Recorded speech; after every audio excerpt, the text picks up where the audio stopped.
Breaking, the United States says two American-flagged merchant vessels have successfully passed through the Strait of Hormuz after days of tension, disruption, and near shutdown. This is the first clear signal that movement through the world's most critical oil corridor may be restarting. But the bigger question is this stability, or just a temporary window? Wednesday update. According to US officials, two American-flagged commercial ships have transited the Strait of Hormuz under current high-risk conditions, after days of severe disruption where shipping traffic had slowed dramatically and at one point almost completely stopped. The Strait of Hormuz is not just another shipping lane.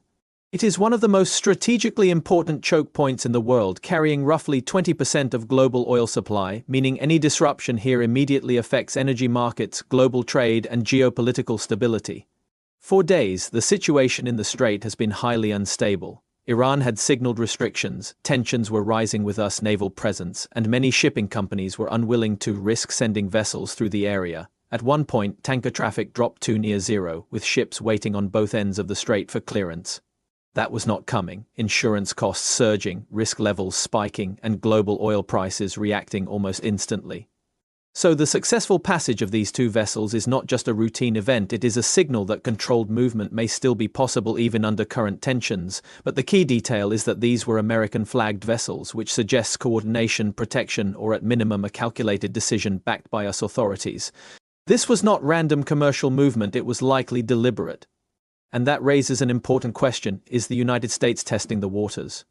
Because sending ships through a contested or high-risk zone is not just about trade, it is also about signaling control, sending a message that the strait is not fully closed and that navigation is still possible under certain conditions. At the same time, this does not mean the crisis is over. The broader situation remains fragile. Iran has not formally backed down from its position, blockade dynamics are still in place, and the risk of escalation remains very real. One safe transit does not equal long-term security. In fact, it can sometimes increase risk by encouraging more movement in an environment that is still unstable.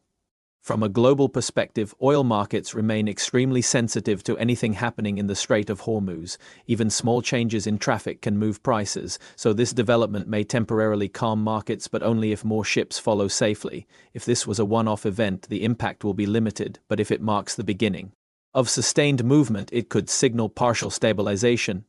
For now, it is too early to draw conclusions. What matters next is whether more vessels begin transiting the strait in the coming hours and days, how Iran responds, whether it allows continued passage or reasserts restrictions, and whether the United States increases its naval presence to secure shipping routes.